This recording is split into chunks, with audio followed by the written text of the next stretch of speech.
안녕하십니까. 시골의사입니다. 오늘 지금 녹화 시간이 이제 목요일인데, 오늘 이제 더블 리칭데이 무사히 잘 넘어간 것 같습니다. 대부분 이제 매수 차익거래 잔고가 많았기 때문에, 만기일 청산에 대해서 충격을 우려하는 모습이었는데, 의외로 무사히 잘 넘기는 모습입니다. 그래서 오늘은,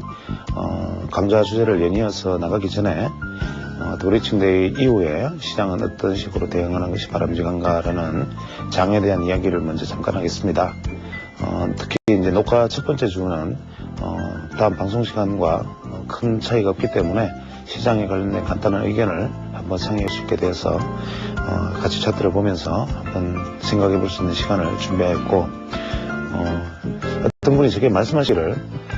왜 TV에서 강의를 할 때마다 그렇게 화나고 무서운 표정으로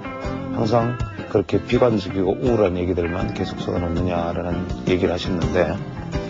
그 말씀에는 저도 일부 동의를 합니다. 그런데 저는 이런 얘기를 하기 전에 정말 어떤 진지성에 대한 문제들에 대해서 다시 한번 생각해 보게 되는데, 감히 이런 방송 매체를 통해서 대중을 향해서 하는 얘기들은 상투적으로 혹은 가볍게 얘기하기에는 너무나 그것이 미치는 예상치 못했던 결과들에 대한 두려움이 큽니다. 어떤 사람이 자신의 생각을 함부로 얘기를 했을 경우에 비록 드러나진 않겠지만 그로 인해서 또 피해를 보는 분, 또 손해를 보는 분들은 항상 존재하기 마련이고, 그래서 어떤 얘기들이 항상 조심스럽고, 또 그런 관점에서 시장을 바라보면서도 항상 시장 속에서 보여지는 어떤 불합리한 점들, 모순점들, 이런 얘기들을 자꾸 주제로 삼게 되나 봅니다. 그래서 지난번에 제가 말씀드렸던 기관 투자자들의 일시적인 연기금 환매 매도, 당시의 스몰 매도 포지션 이런 부분들을 지난번 제가 강좌 마지막 시간에 어떤 칼럼 형식으로 말씀을 드렸었는데, 그 부분에 대해서 기관에 종사하시는 분 한 분이 제게 가벼운 항의를 하셨습니다. 그런데 저는 아직까지도 그 부분에 대해서 다시 한번 이런 부분들은 고쳐져야 되지 않나라고 생각하는 것은, 우리가 보통 시장을 보면 시장에 대한 재료나 시장에 대한 리포트들이 나올 때 시장이 조금만 상승할 기미가 보이거나 조금만 좋은 모습을 보이면 항상 긍정적인 모습들, 항상 부정 일변도의, 비관 일변도의 어떤 전략들에서 어느 날 갑자기 매수가가 상향 조정되고, 또 상향 조정된 매수가가 발표되면 곧이어서 기관의 매도나 혹은 외국인들의 매도가 이어지는 모습들을 너무 많이 보아왔습니다. 그런데 항상 이러한 어떤 전망들, 시장이 돌았을 때 긍정적인 시황들이 쉴 새 없이 신속하게 잘 쏟아지면서, 예를 들어서 지난주에 초에 연기금리나 각종 펀드들의 청산 물량이 일거에 쏟아지던 날, 왜 전날 다음 주 초에는 연기금의 환매 물량이 수백억이 한 번에 매도 나갈 수 있습니다. 혹은 다음 주, 특히 이번 주말을 통해서는 연기금들의 환매 이익 실현 물량들이 대량으로 쏟아질 것이기 때문에 거기에 대해서 투자자들은 조심하시기 바랍니다 라는 리포트를 제가 과문한 뜻인지 보지를 못했습니다. 그렇다면 잘 맞히지도 못하는, 잘 알지도 못하는 시황들에 대해서, 시장 전망에 대해서 그렇게 무책임하게 하루에도 수십 건, 심한 경우에는 수백 건씩 리포트들이 쏟아지고, 각 전망 보고서, 각종 결산 보고서, 실적 전망, 추정치, 매수 목표가, 수없는 결과들이 쏟아지는데, 왜 뻔히 알고 있는 다음 주에 내가 이 물량을 환매하면 매도를 해야 하는 양들에 대해서는 한마디도 말을 하지 않는지, 그런 상황에서 스몰 매도 포지션을 쌓아두고 있다가 내가 위탁받은 물량을 대거 하루에 청산해버리면 과연 그것이 합당한 일인지, 그 부분에 대한 지적이었고, 물론 기관 투자자 입장에서도 어려운 점이 많겠지만, 이런 어떤 기관 투자자들의 신뢰가 개인들의 어떤 시장 참여에 대해서 확신을 줄 수 있다는 점에서는 제가 말씀드렸던 부분들이 어떤 특정 기관 투자자분들께 어떤 나쁜 의미의 말씀을 드린 것이라기보다는 이러한 어떤 관행들,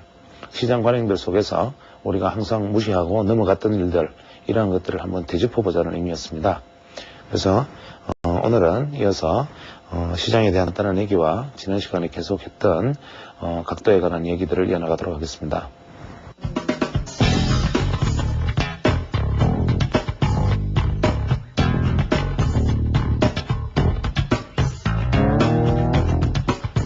지금 이제 오늘 시장을 한번 되돌이켜 보면 이제 오늘이 목요일입니다만 목요일 날 선물 옵션 만기일이 이제 지났고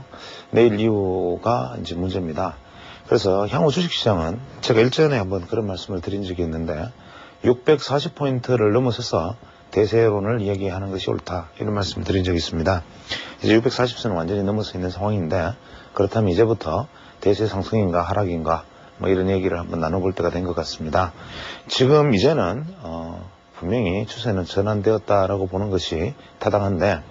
문제는 이제 단기적인 대응에 속합니다. 당장 내일 금요일 월요일을 보면 지난 옵션 만기일에 오늘 약 프로그램 매도 부분이 청산이 다 되었다 하더라도 실제로 약 제 기준으로는 약 5천억 정도가 롤오버가 된 것이 아닌가라고 생각을 합니다. 근데 우리가 과거의 관행으로 보면 만기일 날 롤오버가 된 물량은 일단은 만기일 다음 날에 최소한 빠른 시간 안에 청산이 되는데 이유는 보통 프로그램 매수 집장고를 청산을 하기 위해서는 프로그램 매매분을 청산하기 위해서 혹은 롤오버 하기 위해서 이골물에 대한 거래가 활발히 일어나야 됩니다. 그래서 내년 3월물 선물에 대한 거래가 그저께 수요일 목요일에 걸쳐서 활발히 일어나면서 3월물을 고평가시키면서 원활하게 롤오버를 시켜나가는 모습을 볼 수 있었는데 그렇다면 현재 3월물에 대한 선물 가격은 일정 부분은 시장의 어떤 기대 심리에 대한 수급에 대한 측정선이라기보다는 롤오버를 위한 일부분의 과대평가된 측면이 없지 않아 있다라고 생각하는 것이 바람직합니다. 그래서 일단 그렇다면 롤오버를 위해서 일정 부분 인위적으로 유지되고 있는 선물물에 대한 현재 선물 가격이 내일 이후에 정당성을 인정받을 것인가 받지 않을 것인가라는 점은 드디어 내일 이후에 결판이 나게 되어 있습니다. 따라서 현재 제가 말씀드린 것처럼 추세가 만약 전환되었다라고 가정한다면 중기적으로는 어떠한 식으로든 추세가 전환된 것이 맞지만 단기적인 대응은 어떻게 할 것인가는 금요일, 월요일 양일간의 주가의 흐름을 보면 명확하게 알 수 있는 핵심 키포인트가 되겠습니다. 즉 프로그램 청산 롤오버된 물량이 다시 지속적인 선물 고평가에 의해서 새로운 프로그램 매수가 유입되면서 다시 한번 프로그램 잔고가 누적되면서 시장을 끌어올리면 선순환이 발생을 한다면 뭐 더 말할 나위도 없고 혹은 금요일, 월요일 양일간에 걸쳐서 기관 투자자들이 선물을 매수하면서 현재 기존 가지고 있는 잔고들을 매도하는 어떤 전략을 청산 전략을 가져갔을 때 시장에서 과연 그러한 전략을 얼마나 용인하고 그것을 받아낼 수 있는 여력이 있느냐를 보면 내일 인위적으로 롤오버된 물량들이 금요일, 월요일 양일간에 만약에 청산 시도가 이루어진다면 그것을 시장의 저가 매수세가 얼마나 받아낼 수 있는가라는 부분에서 아마 단기 시장의 추세가 바로 확정지어질 것이 아닌가라는 생각을 합니다. 그래서 금요일, 월요일 양일간에 걸쳐서 만약에 주지수가 프로그램 매도가 있는데도 불구하고 지수가 견조하게 유지된다면 바로 다음 주 초에 다시 한번 상승을 예상할 수가 있고 만약에 프로그램 매도가 일정 부분 청산되는 과정에서 시장이 충분히 받아내지 못한다면 어떤 면에서는 단기간에 지수 조정의 가능성이 높아져 있는 시점이기 때문에 투자자분들은 금요일과 월요일의 흐름 속에서 바로 다음 한 2주간의 흐름을 바로 체크할 수가 있는 어떤 면에서는 핵심 포인트가 될 것 같습니다. 일단 제 개인적인 생각으로는 일단 금요일 하루 정도 의외로 지수가 조금 밀릴 가능성도 없지 않아 있는데 이때 외국인들의 대응이 어떻게 될 것인가 특히 외국인들이 지난 미국 시장 같은 경우에는 한국 시장과 달리 셋째 주 금요일이 트리플 위칭 데이 선물 옵션 만기일과 개별 옵션 만기일까지 도래하는 트리플 위칭 데이를 맞이하게 되는데 현재 재미있는 것은 미국 시장도 선물 고평가에 의해서 프로그램 매수가 상당히 차익 거래가 활발히 이루어지고 있습니다. 따라서 미국 시장 같은 경우에도 다음 주 수요일에 어떤 만기를 앞두고 다음 주에는 급등락을 거듭할 가능성이 있기 때문에 월, 화, 수 양일간 미국 시장도 잔고 청산을 위한 어떤 기관 투자자들의 어떤 매매 행위가 상당히 급격한 파장을 그리면서 장중 등락을 보일 가능성이 있지만 그래도 금요일까지 급락으로 바로 이어질 가능성은 많지 않으니까 한국 시장 역시도 미국 시장에 직접적인 영향을 받는다기보다는 한국 시장의 수급이 만들어가지 않겠나 싶은데 한 가지 우려스러운 점은 보통 스프레드 거래, 즉 시장 간 거래, 스프레드라면 예를 들어서 스프레드라는 정의는 우리가 시장에서 스프레드 이런 얘기를 많이 하는데 스프레드 거래의 정의는 예를 들어서 선물 1원물과 3월물과의 가격의 차이가 많이 나면 3월물을 좀 매도를 하고 그늘물을 좀 사고 해서 양쪽의 평균을 맞춘다든지 혹은 예를 들어서 뭐 같은 나스닥이라도 예를 들어서 뭐 시카고와 뭐 뉴욕에서 거래되는 선물이 차이가 있다면 반대쪽에 뭐 거래를 한다든지 혹은 뭐 시장 간 거래, 즉 미국 시장과 한국 시장을 동시에 투자하는 투자자라면 한국 시장이 고평가되어 있고 미국 시장이 저평가되어 있다면 미국 시장 비중을 조금 높이고 한국 시장 비중을 조금 낮추는 이러한 형태도 가능하다. 그래서 시장 간 스프레드라는 관점에서 미국 시장의 상승률보다 높은 한국 시장이 외국인 투자자들의 만기일 날의 어떤 대량 매수에도 불구하고 일부 실현 매도 물량이 쏟아질 가능성도 배제할 수 없다는 생각도 드는 시점입니다. 그래서 이 모든 것은 결국 가정의 문제이기 때문에 이러한 어떤 가정을 염두에 둔 상황에서 만약 이러한 것이 현실화된다면 금요일, 월요일 양일간에 걸쳐서 지수가 조정을 보일 것이고 만약에 금요일, 월요일 양일간에 걸쳐서 저가 매수세가 충분히 유입되면서 시장이 상승으로 간다면 중간중간에 조정을 거치더라도 이격을 좁히지 못한 상황에서 좀 더 추가적인 상승이 이어질 것처럼 보입니다. 그래서 차트를 한번 보면 현재 지금 화면에 나타나 있는 그림이 종합주가지수 일봉 차트인데 제가 대세론적 관점에서 차트를 만약 바라본다면 일전에 제가 그랜윌의 이론에 대해서 설명을 드리면서 200일 이동평균선이 하락하다가 지속적으로 하락을 하다가 반전을 하는 모양을 보이면 매수해라라는 이야기를 한 적이 있었고 200일 이동평균선이 반전을 한 이후에 지수가 200일 이동평균선을 돌파해서 그 이격이 커지면 일단은 이격을 좁히려는 시도가 있기 때문에 일단은 매도해라라는 얘기를 그랜윌의 법칙에서 얘기를 한 적이 있습니다. 따라서 현재 시장 자체를 만약에 그랜윌의 법칙으로 놓고 본다면 중기적으로는 현 가격대 대비 추가 상승이 있다 하더라도 현 가격대 대비 저가 매수의 기회는 존재한다라는 것으로 볼 수 있는데 어쨌거나 간에 현재 이번에 주가가 200일 이동평균선을 돌파한 것은 일단은 진성 골든 크로스이기 때문에 중기 추세는 설령 어떠한 조정 과정을 거친다 하더라도 일단은 추세 반전의 가능성에 무게를 싣는 것이 타당합니다. 여기서 제가 한 가지 말씀을 드리면 우리가 이동평균선의 골든크로스나 데드크로스에 대해서는 나중에 기술적 분석을 이어나가면서 평균선 분석에 대한 말씀을 드릴 때 한 차례 드릴 기회가 있겠지만 일단 이동평균선을 진성 골든크로스와 가성 골든크로스로 구분할 때 저는 뭐 개인적으로 일단은 한 차례의 돌파 이후에 실패, 두 차례의 돌파 이후에 실패, 다시 세 차례의 돌파에 성공한다면 여기가 진성 골든크로스다라는 관점을 견지하고 있습니다. 과거 주식시장의 역사를 돌이켜보면서 혹은 개별 종목의 역사를 돌이켜보면서 이러한 부분을 한번 검증해보는 것도 투자자 여러분들이 한번 해보실 만한 일이 아닌가 싶습니다. 특히 현재 여기에서 지난 4월에서 6월 사이에 한 차례 실패하고 다시 이동평균선을 하회했다가 8월경에 다시 돌파했을 때는 고점이 낮았었지만 이번에 마지막 돌파에서는 고점을 높여주었다는 점에서 일단은 일단은 종합지수의 중기적인 추세는 200일 이동평균선이 가리키는 방향처럼 일단은 추세는 전환이 되었다라고 보는 것이 타당하다라고 보여집니다. 두 번째, 현재 화면에서 현재 파란선으로 보이는 이 60일 이동평균선이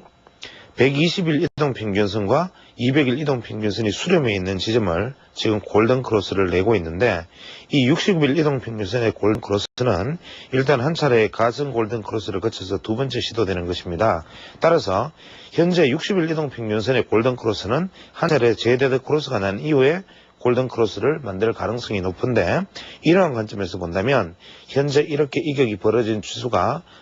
머지않아서 한 차례 조정받는 과정에서 다시 60일 이동평균선이 이 시점에서 한번 제데드 크로스를 가볍게 낸 이후에 돌파하는 국면이 되지 않을까. 이것이 가장 결정적 상승 국면이 아닐까라는 생각을 하게 됩니다. 그래서 이러한 측면에서 우리가 이제 대전론적 관점에서 만약에 놓고 본다면, 그렇다면 현재 이 시점이 그러면 과연 조정하기에 적합한 국면인가를 주봉을 통해서 다시 한번 보겠습니다. 종합주가지수 주봉을 보면 지금 나타나 있는 것처럼 일단 종합주가지수가 일단 지난번에 제가 지난 2주 전에 한번 시장 전망에 대해서 말씀을 드리면서 일단 종합주가지수가 이 상단선을 현재 일목균형표상에 상단선을 맞고 저항을 받고 하락을 하였기 때문에 일단 이 상단선을 돌파하는 것이 관건이다라는 말씀을 드렸습니다. 그래서 지금 보시는 것처럼 현재는 일단은 주봉상의 종합주가지수가 주봉상에 돌파하는 모습을 보여주고 있습니다. 즉 지금처럼 이렇게 일목균형표상의 상단선을 돌파한 경우에 이 상단선을 지지받는 흐름을 지금 보여주고 있기 때문에 현재 이 상단선 지지만 유효하다면 일단은 지지 이후에 반등을 거쳐서 시간이 좀 더 흐른 다음에 다시 조정받고 상승하는 흐름을 보일 가능성이 현재로서는 가장 유망한데 이러한 것은 우리가 과거 사례에서도 충분히 볼 수가 있습니다. 즉 과거 사례를 한번 살펴보면 현재의 국면을 지난번에 대세 상승기의 국면과 비교해서 한번 살펴보겠습니다. 지난번 대세 상승기 국면에서 일목균형표상에서 이렇게 돌파한 이후에 음봉 조정 이후에 지지받고 돌파해서 다시 한번 조정받고 상승하는 모습을 볼 수 있는데 이 모습은 항상 대세 전환될 때는 두꺼운 구름층을 돌파해서 지지받고 상승해서 지지받고 상승하는 흐름을 보여주게 됩니다. 이것을 일목균형표를 벗어나서 단순하게 주봉 차트상의 그래프만 놓고 본다면 오히려 더 명확한 그림을 볼 수가 있는데 우리가 주가지수 주봉상의 그림을 현재 놓고 본다면 현재 종합주가지수 주봉의 그림은 여기서 지난 대세 상승장 즉 98년도 10월달부터 한 차례 상승 이후에 20주 이동평균선을 붕괴하고 재상승해서 20주 이동평균선에 지지받고 올라서 세 번째 지지에는 결국 대세가 하락 전환되는 모습을 볼 수 있었습니다. 지금도 이번에는 일단 이 지지선이 유효한 상황에서 한 차례 트랩을 만들고 상승을 하였으나 어떠한 경우에든 한 개의 파동이 될 때는 20주 평균선을 반드시 한 차례 돌파하는 흐름이 나타난다는 측면에서 이것의 고점을 현재로서 예단하기는 어렵다 하더라도 분명히 20주 이동평균선을 한번 건드리는 조정파동은 남아있다는 것을 염두에 두는 것이 바람직합니다. 그렇다면 투자자들은 만약에 이 시점이 20주 이동평균선이 이렇게 가고 있는 시점에서 주가가 만약에 이러한 식으로 궤적을 그리면서 20주 이동평균선을 만약 하향하려는 흐름을 보인다면 분명히 시장에서는 다시 한번 하락론이 시장을 지배하고 다시 한번 비관적인 목소리들이 높아질 가능성이 있으며 이때는 결정적 악재가 등장할 가능성도 많습니다. 그러나 투자자들은 일단은 손절매에 대한 대형선을 현재 이 고점 정도에서 손절매에 대한 대형선을 염두에 둔 다음에 여기에서 20주 이동평균선을 붕괴하는 흐름은 결정적 매수 국면으로 일단은 준비하고 있는 것이 타당해 보입니다. 그래서 주봉 분석상으로서는 일단은 20주 이동평균선을 붕괴하는 지점을 결정적 매수 국면으로 생각을 하고 단기적인 흐름을 당분간은 상승 시에는 일단은 추세에 순응한 것은 바람직하나 일단은 당분간 단기적인 대응을 하고 자신의 전적인 에너지는 20주 이동평균선과 만나는 지점, 이 지점을 결정적인 에너지를 한 번에 다 실어서 지난 시장에서 소외당했던 부분들을 만회할 수 있는 찬스로 삼을 수 있는 계기가 되지 않을까 생각을 합니다. 그런데 지금 그렇다면 시장 주류가 이미 시장이 상승을 하고 난 다음이라서 그런지 전체적으로 대세의 전환에 대해서 동의하는 모습들을 많이 보이고 있는데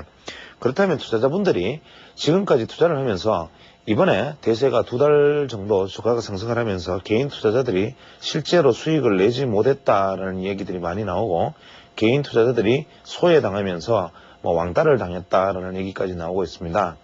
왜 이런 현상이 나타나느냐 하면 우리가 보통 주식 투자를 할 때 대세가 바닥에 이르고 난 다음에 대세 전환을 기다릴 때는 반드시 시장을 주도할 수 있는 우량주에 투자를 하고 제가 일전에 여름에 한번 방송을 할 때 잭쇼크의 50% 법칙에 관련돼서 말씀을 드리면서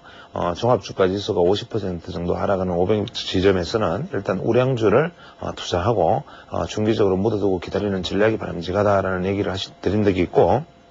그 당시에 개인 투자자가 삼성전자를 어떻게 살 수가 있느냐라는 다소 황망스러운 질문까지 받은 적이 있습니다. 그런데 물론 결과론적인 이야기를 드리기가 명구스럽지만 당시에 삼성전자, 국민은행, 포항제철 이러한 어떤 우량주들에 투자를 하고 지금까지 기다렸던 단기 매매를 하지 않고 그저 중기적으로 묻어두고 기다릴 줄 알았던 분들은 결국은 현재 다시 일정 부분 손실을 만회하였을 것이고, 제 생각에는 그 당시에 삼성전자 국민은행을 사실 수 있었던 분들은 그 이전에 손실을 보았을 때도 그저 많이 손실을 본 분이 50% 정도의 손실을 볼 수 있었던 투자자가 아니었나 생각을 합니다. 즉, 주식 투자라는 것은 항상 우리는 많이 떨어져 있고 많이 값싸 보이고 싸 보이는 물건들을 자꾸 선택하게 되어 있지만, 결국 시장이라는 것은 우량하고 건강하고 튼튼한 종목들의 시장 에너지가 집중된다는 것을 이번에 다시 한번 알 수가 있습니다. 그러면 현재 이러한 어떤 한 파동이 마무리되고 이 파동의 마무리가 내일이나 월요일쯤 어떠한 방향으로 갈 것인지를 방향을 정하겠지만, 만약에 한 파동의 마무리가 마무리되고 난 다음이라면 그럼 다음번 주도주는 역시 삼성전자와 지금 같이 LG전자 이러한 종목들이 주도를 할 것인가? 그렇다면 현재 우리는 매수를 한다면 현 시점에서 삼성전자를 추격하는 것이 바람직한가? 아니면 지금 개별주를 사는 것이 맞은가? 아니면 소외되어 역배열 상태에 놓여 있는 종목들에 대해서 나중에 정배열을 거치면서까지 어마어마한 상승이 있을 것이다 생각하고 기다리는 것이 타당한가? 이러한 문제에 대해서 한번 생각을 해봐야겠습니다. 따라서 지금 현재는 추격 매수보다는 단기적으로 추세에 순응을 하되 조정이 어떤 시점이든지 조정이 주어진다면 제 개인적으로는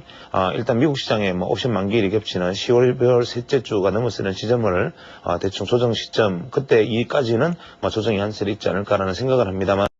만약에 조정이 이루어진다면 그때는 나는 어떠한 종목을 지금 대응할 것인가, 현재 많이 올라있는 종목이 조정을 받으면 그 종목을 바라볼 것인가, 그렇다면 대세가 전환된다는 가정하에서 어떠한 종목을 고를 것인가라는 것을 지난 98년의 장과 비교해서 한번 살펴보도록 하겠습니다. 지금 제가 드리는 말씀들은 어디까지나 우리가 원론적 시장 대응의 입장에서 이 방송을 보시는 분들이 스스로 결정해서 판단할 수 있는 부분들에 대해서 같이 의논하는 것이지, 제가 어떠한 특정 종목에 대해서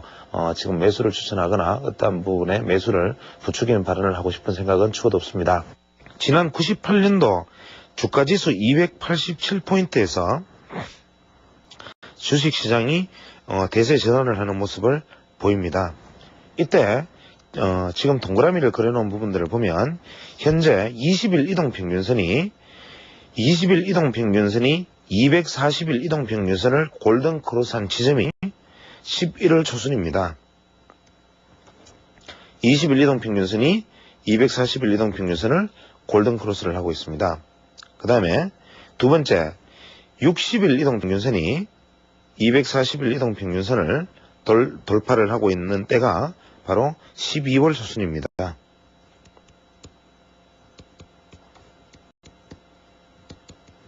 다음에 120일 이동평균선이 240일 이동평균선을 돌파하고 있는 지점이 99년 1월입니다. 그러면 이 시점을 종합주가지수라는 것을 지금 잘 살펴본다면 현재 60일 이동평균선이 200일 이동평균선을 돌파하는 지점, 이것이 현재 12월에 놓여있는 현재의 종합주가지수 그래프와 큰 차이가 없는 모습을 여기서 발견할 수 있습니다. 그 다음에 이후에도 의외로 60일 이동평균선을 돌파한 다음에 상당폭의 상승을 보인 다음에 조정을 받긴 하였으나, 지금 이 종합주가지수로 다음 종목을 한번 보겠습니다. 이 다음 종목을 보면 종합주가지수에 대비해서 이 종목은 어떠한 모습을 보이고 있느냐. 10월 중순에 이미 20일 이동평균선은 240일 이동평균선을 돌파하고 있습니다. 그 다음에 60일 이동평균선은 11월 초순에 120일 이동평균선은 11월 말에 돌파하고 있습니다. 아까 종합주가지수보다 종합지수의 60일선 골든크로스보다 60일선이 200일선에 대한, 여기서는 240일선으로 나와 있지만 200일선에 대한 골든크로스가 실제로 종합주가지수보다 약 2개월 정도 빠른 모습을 보여주고 있는데, 그렇다면 이 종목은 종합주가지수를 2개월 선행한 종목이다라는 것이 타당한 이야기가 되겠습니다. 이 종목은 당시에 건설주의 모습입니다. 그 다음에 종합주가지수가 정작 상승하는 시기에 와서 이 종목은 횡보 파동을 그리면서 실제로 추가 상승을 하지 못하고 시간을 계속 소모하는 모습을 보여주고 있습니다. 두 번째, 이 종목은 종합주가지수와 이 업종은 종합주가지수와 대단히 유사한 흐름을 보여주고 있는데 20일 이동평균선이 11월 말, 60일 이동평균선이 12월 중순, 120일 이동평균선이 99년 1월 초에 돌파를 하고 있기 때문에 종합주가지수와 시차가 유사합니다. 즉 종합주가지수와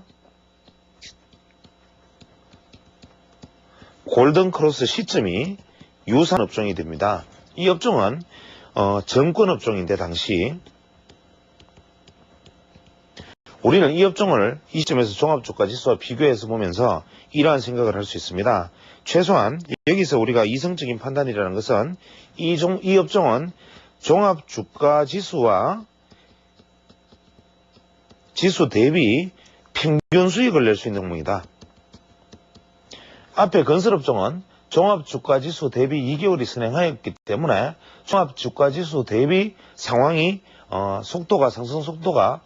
그렇게 빠르지 않을 것이라는 예측할 수 있다면, 현재 여기 나타나는 정권업종은 종합주가지수와 거의 비슷한 흐름을 보여주고 있는 종목이기 때문에 시장 평균 수익률을 내어줄 수 있을 것이다라는 관점입니다. 즉 이후에 종합주가지수와 거의 유사한 흐름을 보여주면서 움직임을 보여주고 있습니다. 그 다음 볼 업종은 이 현재보다 보름 정도 늦은 시차를 보여주고 있는데, 이 업종은 20일 이동평균선이 10월 말, 20일 이동평균선이 10월 말, 60일 이동평균선이 12월 중순, 그 다음에 120일 이동평균선이 99년 1월 중순으로 실제 건설업종보다는 보름 정도 늦게 나타나는 종목입니다. 그렇다면 이 업종은 현재 이 골든크로스의 시점에서 만약에 시장을 바라보았다면 최소한 종합 대비 한 발 늦은, 한 템포 늦은, 약 한 15일 정도의 템포가 늦은 종목이다. 즉 종합주가지수가 추가 상승하는 폭에 괴리를 좁혀줄 수 있는 종목이다. 줄 수 있다. 그럼 이 종목에 대한 투자 판단은 어떻게 되느냐 하면, 만약에 이 시점에서 우리는 종합주가지수와 비교해서 나는 이 종목을 보고 있다가 종합주가지수가 추가 상승을 한다면 이 종목은 여기에서 종합주가지수와의 괴리를 보고 여기에서 미리 투자를 해서 이만큼의 수익을 내는 것은 가능한 종목이다. 즉 종합주가지수와의 괴리를 겨냥한 투자가 가능한 종목이 됩니다. 즉 앞서 말씀드린 정권업종은 인덱스 투자가 되는 거고, 건설업종은 이미 더 추가 상승할 것이라는 시간 초과 상승에 대한 기대보다는 시장의 조정 방향을 앞으로 암시해주는 종목으로 볼 수가 있고, 현재 이 종목은 주가지수의 흐름을 판단한 다음에 뒤늦게 따라가서 종합주가지수와의 이격을 좁혀줄 수 있는 종목이기 때문에 이 종목은 여기서 만약에 매수를 한다면 종합주가지수가 상승한 만큼의 한 발 늦은 이만큼의 어떤 투자 수익을 보장해 줄 수 있는 단기, 중단기 매매의 어떤 업종이 되겠습니다. 그 다음에 다음 차트를 보면 현재 이 업종은 종합주가지수보다 거의 한 달 정도 늦은 템포를 보이고 있습니다. 즉 20일 이동평균선이 240일 이동평균선을 돌파하는 시점이 11월 달 중순을 넘어서 돌파를 하고, 60일 이동평균선은 12월 중순에 241선을 이동평균선을 돌파를 하고,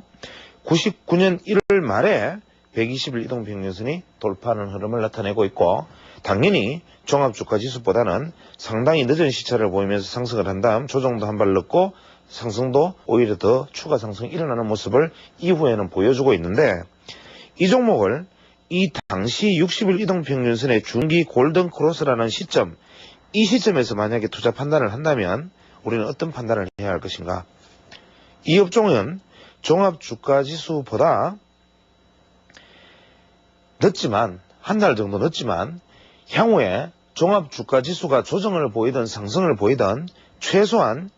지수 대비 이제는 초과 상승 가능한 업종이다. 이러한 투자 판단이 분명히 이루어질 수 있습니다. 즉, 만약에 이 시점에서 종목을, 종합주가지수 이 시점에서 종목을 선정한다면 앞서 진행해 나간 건설업종이나 증권업종, 그 외에 무역업종보다 지금 현재 이 종목이, 이 업종의 이 부분에 있어서 투자 판단을 하는 것이 더 바람직한 판단이 되는데, 왜냐, 한 달 정도 시차를 늦게 가고 있기 때문에 최소한 이제 한 차례 상승 파동이, 대세 전환이 241선의 상승 반전까지 확인이 된 시점,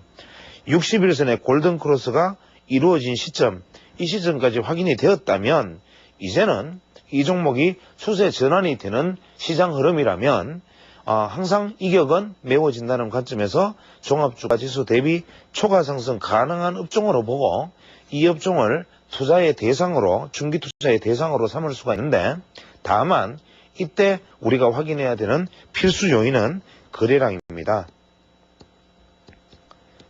만약에 종합주가지수 대비 한 달 정도 시차가 늦으면서 거래가 형성되지 않는다면 이것은 시장의 매수세가 아직 유입되지 않고 있던 모습이 되지만, 현재처럼 종합주가지수보다 한 달 정도 늦은 흐름을 보여주고 있으면서 실제 이 업종의 거래량을 보면 거래량이 굉장히 폭발적으로 진행되고 있는 모습을 보여주고 있습니다. 특히 이재점에 가서 거의 폭발적인 거래량을 보여주고 있는데, 그렇다면 이러한 거래량이 매수세가 유입이 되고 앞에서 매물을 다른 종합주가지수의 상승 동안에 소외되었기 때문에 보유 필요에 지친 투자자들의 매물을 완전히 소화하고 다시 거래가 충분히 활발하게 이루어졌던 이 종목에 대해서 다음 주도주에 대한 주도주 가능성을 높은 점수를 줄 수가 있습니다. 그럼 이 업종은 분명히 주도주의 가능성이 있는데, 이 업종이 당시 어떤 업종이냐면 은행업종입니다. 다음 마지막으로 또 마지막 다른 업종을 하나 보면 종합주가지수보다 오히려 한 달 정도는 아니고 한 달 반이 늦은 종목입니다. 이 종목은 그렇다면 종합주가지수보다 한 달의 괴리율이 있는 아까 은행업종보다 이 금고업종, 정금업종이 더 가능성이 있지 않겠느냐라는 투자 판단을 할 수도 있지만, 과연 앞의 것과 지금이 어떻게 다른가를 한번 살펴보겠습니다. 현재 이 차트는 20일 이동평균선이 240일 이동평균선을 돌파하는 지점이 11월 말,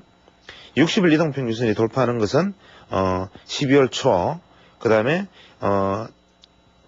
120일 이동평균선이 돌파하는 지점은 12월 말이고, 실제로는 480일 이동평균선은 차트에 나타나지도 않습니다. 그래서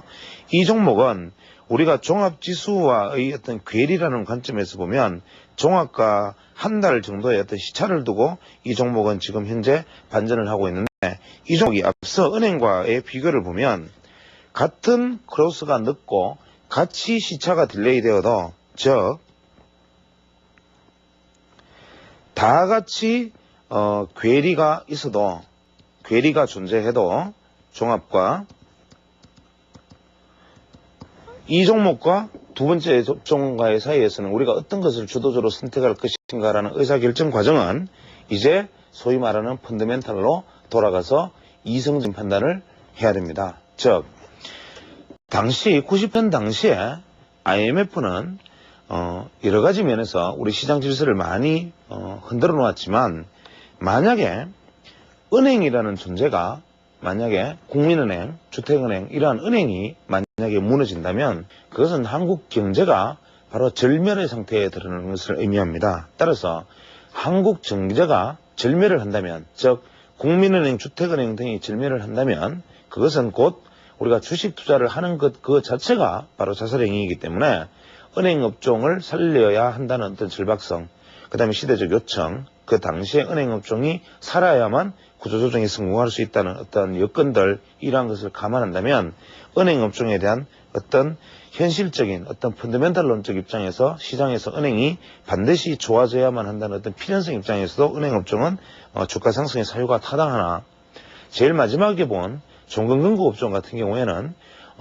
최소한 부실을 떠안고 처리되어야 할 종목들, 즉 후진적 금융 시스템으로 한국에만 있는 묘한 형태의 금융기관이기 때문에 오히려 제1청산의 대상이 될 수 있다는 측면에서 그러한 종목들의 대세 상승을 기대하기는 오히려 낮다. 그러면 여기서 우리가 투자 판단은 앞서 건설업종, 증권업종, 무역업종, 은행업종, 종금업종, 업종을 다 살펴보았지만 우리가 이 시점에서 투자 판단은 그렇다면 골든크로스 시점에서 은행업종에 투자를 하고 결과를 기다리는 것이 바람직하다. 그 당시 98년도 대세 상승장에 1차 진성 골든크로스 후에 진성 골든크로스가 난 이후에 대세 상승의 1차 파동의 마무리 시점에서 조정 파동에서 우리가 매집해야 됐던 종목들에 대한 선택을 할 수가 있었습니다. 그렇다면 그 당시에 한 개의 파동이 마무리되고 조정받을 시점에 은행업종, 특히 국민은행, 주택은행, 신한은행, 하나은행과 같은 우량은행에 집중적인 투자를 하는 투자자들은 두 번째 상승 파동에서 대단한 수익률을 확보할 수 있었고, 앞서 상승하였던 건설업종에 투자했던 투자자들은 오히려 시장 평균 수익률을 하회하였고, 증권업종 투자는 시장 평균 수익률과 같은 수익을 낼 수 있었고, 무역 및 상사업종은 단계적으로는 시장 평균 수익률을 상회하였으나 나중에는 시장 평균 수익률을 하회하는 모습을 보여줬고, 종금업종은 결국 마지막까지 별로 좋지 않은 흐름을 보여줬습니다. 즉 우리는 단순하게 이러한 복잡한 이론들, 제가 지금까지 강의해왔던 어떤 엘리어트 파동 뭐 여러 가지 이야기들을 굳이 들지 않아도 이러한 이야기 그 자체만으로도 현재 그 당시 사례를 놓고 봐서 지금 제가 보여드린 사례가 비록 후행적인 사례, 즉 이미 지난 이야기를 가지고 뭐 어떤 얘기들을 하지 못하라는 관점에서 만약에 뭐 시니컬한 눈빛으로 바라본다면 그것은 어떠한 도움이 되지 않겠지만, 지금은 어떠한 기술적 분석가의 어떤 그럴듯한 파동론, 혹은 어떤 기술 분석가들의 어떤 그럴듯한 이론들, 혹은 어떠한 애널리스트들의 시장 경제 이론들을 다 무시하고 일단 단순한 가장 기본으로 돌아가서 지금처럼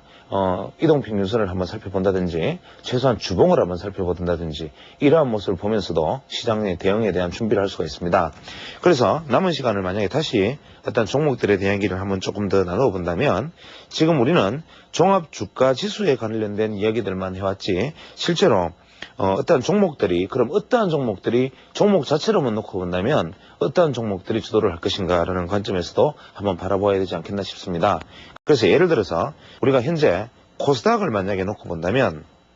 제가 일전에 말씀드리기를 코스닥은 앞으로 이제 우리 시장에서 어떠한 경우에도 일시적인 상승은 가능할지 몰라도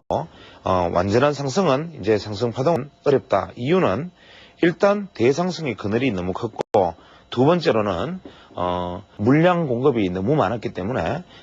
거래소에 비해서 반드시 코스닥의 상승률은 떨어질 수밖에 없다라는 말씀을 제가 드렸던 기억이 납니다. 따라서 지금 그러한 시각은 저 역시는 아직도 견지하고 있지만, 현재 오늘까지 코스닥의 상승을 보면서 우리가 대부분 현재 시장에서도 코스닥의 뭐 대세의 어떤 상승에 대한 데서 여러 가지 이야기들이 나오고 있습니다. 그런 점에서 코스닥도 이제 대세의 바닥을 벗어난 것만은 확실한 것처럼 보입니다. 예를 들어서 앞서 말씀드렸다시피 코스닥 역시도 일단은 우리가 주봉상 지금 보여지는 것처럼 일단은 크로스가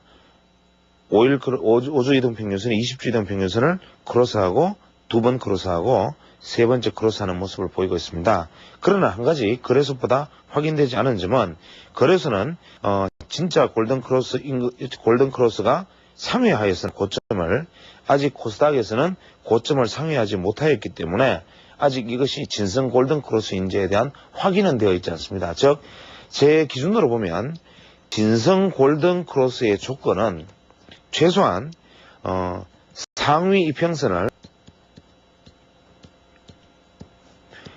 두 번의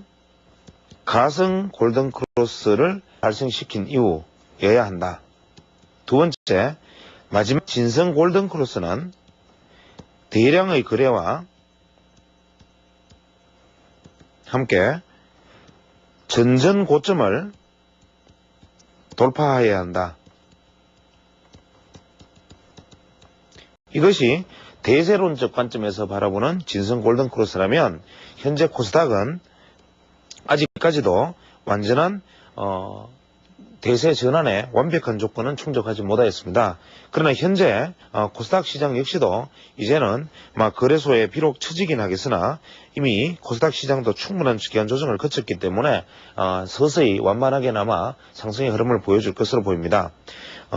다음에 코스닥에서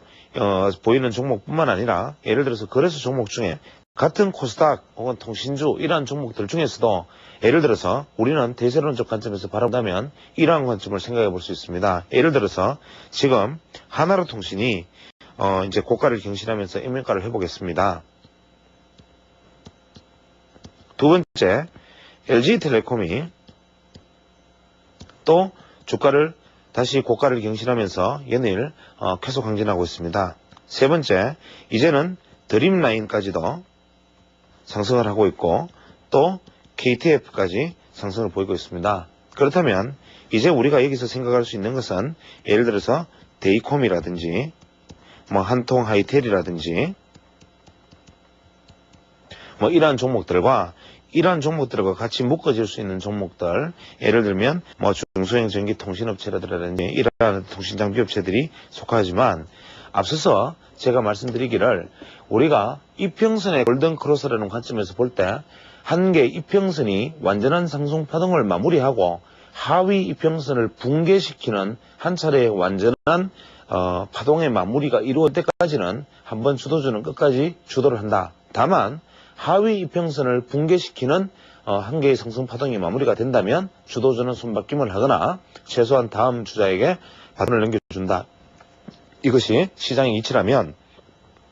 아까 말씀드린 골든크로스의 관점에서도 일단은 업종별로 한번 분석해 보신 다음에 종목군별로 이렇게 미리 치고 나간 종목들이 있다면 후발 종목들이 이격 좁히기가 과연 가능할 것인지 이러한 부분들에 대해서도 한번 검토를 해보는 것이 향후 주도주를 고르는 데는 바람직하지 않은가 생각합니다. 즉 예를 들어서 앞서 나간 하나로통신과 LG텔레콤 혹은 이러한 종목들을 주도주를 추격 매수해야만 한다는 논리로 이 종목들을 추격해서 꼭 사야 되는 국면이 존재하고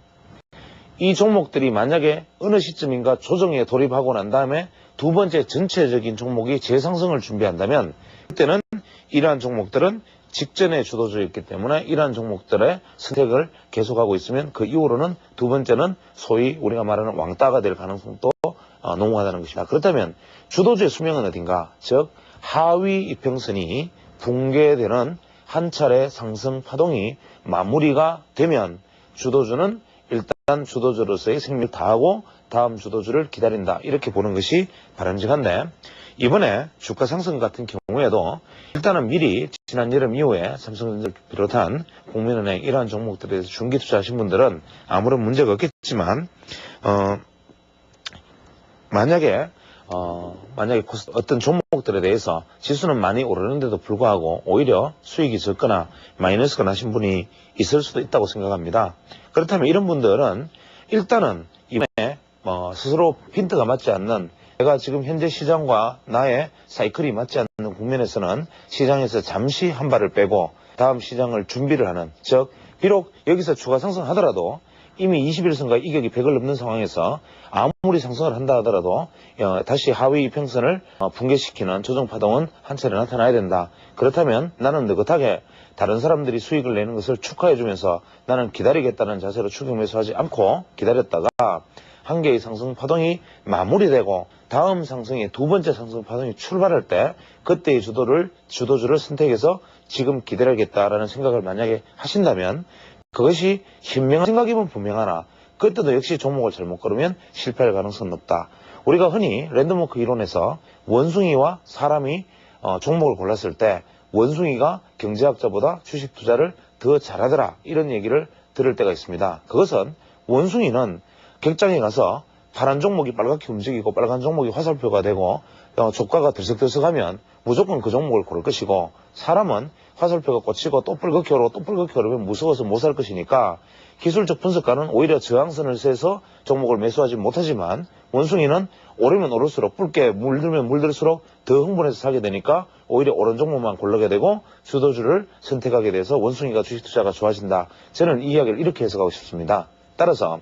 우리가 주도주에 상승하는 종목에 주도주에 무조건 올라타야 한다라는 시장 속성을 한 개의 파동이 출발하거나 그 파동이 아직까지 붕괴되지 않았을 때는 충분히 그 주도주 안에서만 시장에서 나는 참여해야만 하고, 만약에 전체가 조정에 하위 이평선을 붕괴시키는 조정으로 만약에 들어가서 두 번째 상승 파동이 만약에 출발을 할 때는 앞서 있는 직전 주도주를 버리고 다음 주도주를 선택하는 안목을 기르는 것, 이것이 바로 주식시장의 알파 오메가가 아닌가 생각합니다. 그래서 오늘 저는 비록 종목을 거론하거나 업종을 거론하지는 않았지만 제가 말씀드렸던 그냥 단순한 이야기들 하다못해 전체 업종의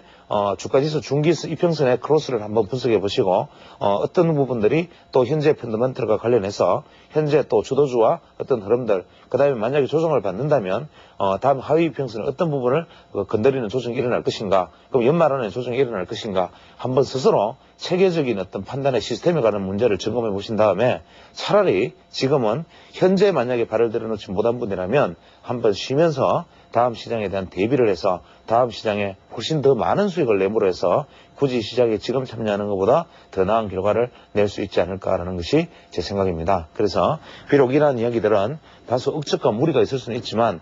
이러한 것들은 만약에 이 방송을 보시는 개인 투자자 중에 손실을 보신 분이 있다면, 혹은 이번 시장을 따라가시지 못한 분이 있다면 거기에 대한 눈높이 차원에서 말씀드리는 것이기 때문에 혹시나 이 부분에 대해서 다소 반대 의견이 있으시더라도 희량하여 주시기 바랍니다.